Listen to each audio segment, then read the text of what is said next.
वेदव्यास जी का जन्म। राजा उपरीसर एक महान प्रतापी राजा था। वह बड़ा धर्मात्मा और बड़ा सत्यवर्ती था। उसने अपने तप से देवराज इंद्र को प्रसन्न करके एक विमान और न सूखने वाली सुंदर माला प्राप्त की थी। वह माला धारण करके विमान पर बैठकर आकाश में परिभ्रमण किया करता था। उसे आखेट का बड़ा चाव था। वह प्रायः वनों में आखेट के लिए जाया करता था। उपरीसर की रानी का नाम गिरिका था। गिरिका भी बड़ी सुंदर और पवित्र हृदया थी। वह अपने पति को प्रेम तो करती ही थी, ईश्वर के प्रति भी बड़ी आस्थालु थी।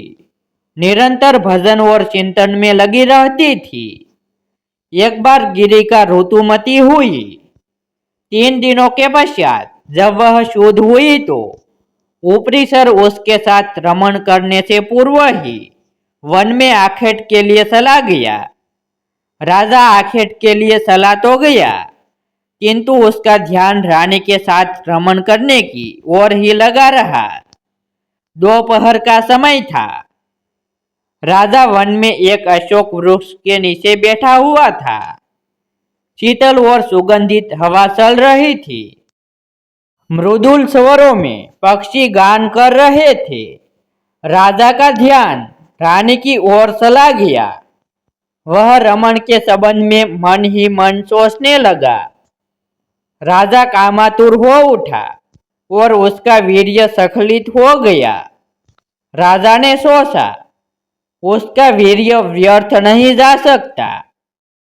अतः उसने अपने वीर्य को एक दोने में रखकर विमान में बैठे हुए बाज पक्षी को बुलाकर उससे कहा, तुम इस दोने को ले जाकर मेरी रानी को दे दो। वह इसे अपने गर्भ में धारण कर लेगी। बाज दोने को मुख में दबाकर राजा के भवन की ओर उड़ चला। वह यमुना नदी के ऊपर से उड़ता हुआ चला जा रहा था। सहसा एक दूसरे बाज की दृष्टि उस पर पड़ी, जिसने सोचा, यह अपने मुख में खाने की कोई वस्तु दबाए हुए है। अतः उसने उस बाज पर आक्रमण कर दिया। दोनों बाजों में घमासान युद्ध करने लगा।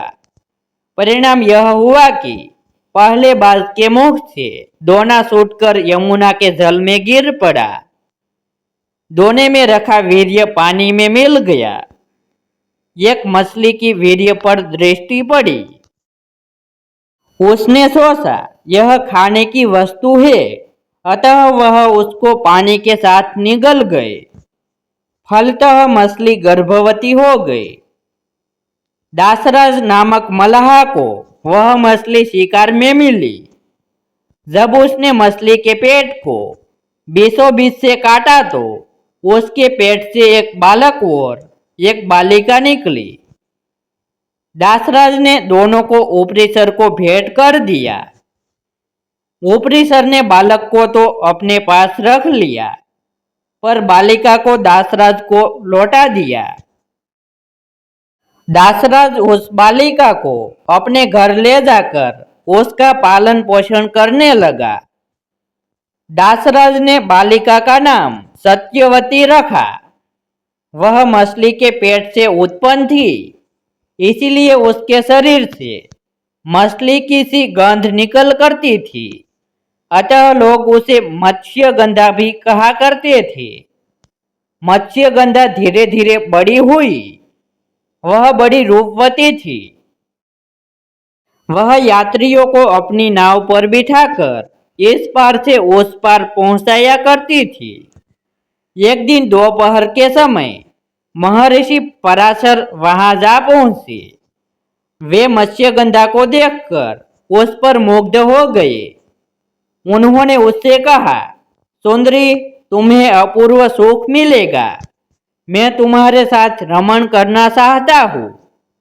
मत्स्यगंधा ने उत्तर दिया, महर्षि, आप यह कैसी बात कर रहे हैं? दोपहर का समय है, आसपास लोग बैठे हुए हैं। मैं आपके साथ रमण कैसे कर सकती हूँ। पराशर जी ने योग शक्ति से चारों ओर कोहरा पैदा कर दिया और बोले, अब हमें कोई नहीं देख सकेगा। तू निश्चित होकर मेरे प्रस्ताव को स्वीकार कर ले। मत्स्यगंधा पुनः बोल उठी, महर्षि, मैं कुमारी हूँ, पिता की आज्ञा के अधीन हूँ।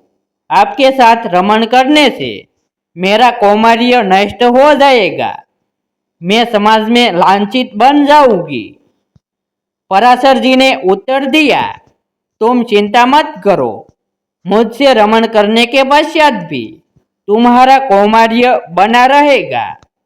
गर्भवती होने पर भी गर्भ का चिन्ह प्रकट नहीं होगा। मत्स्यगंधा फिर बोली, एक बात और, मेरे शरीर से मछली की गंध निकलती है। आप मुझे वरदान दे कि वह सुगंध के रूप में बदल जाए और 4 कोस तक फैली रहे। पराशर जी ने तथास्तु कह दिया। फलतः मत्स्यगंधा के शरीर से कस्तूरी की सुगंध निकलने लगी। वह सुगंध 4 कोस तक फैली रहती थी। अतः अब वह योजन गंधा भी कही जाने लगी। पराशर जी ने मत्स्यगंधा के साथ रमण किया। उनके साथ रमण के फलस्वरूप वह गर्भवती हुई। समय पर यमुना के द्वीप में एक बालक ने उसके गर्भ से जन्म लिया। वह बालक जन्म लेते ही बड़ा हो गया। वह तप करने के लिए वन में चला गया। वही बालक जगत में वेदव्यास जी के नाम से प्रसिद्ध हुआ। वेदव्यास जी का पूरा नाम कृष्ण द्वैपायन वेदव्यास था। वे श्याम वर्ण के थे, इसीलिए उनका नाम कृष्ण पड़ा। वे 2 द्वीपों के बीच में पैदा हुए थे, इसीलिए द्वैपायन कहे जाते थे। वेदों के पंडित होने से वेदव्यास कहे जाते थे। वेदव्यास जी अमर है, वे आज भी धरती पर विद्यमान है और किसी किसी को दर्शन देकर कृतार्थ करते हैं। ऐसे ही पौराणिक वीडियो देखने के लिए हमारी YouTube चैनल को सब्सक्राइब करें और वीडियो को लाइक करें।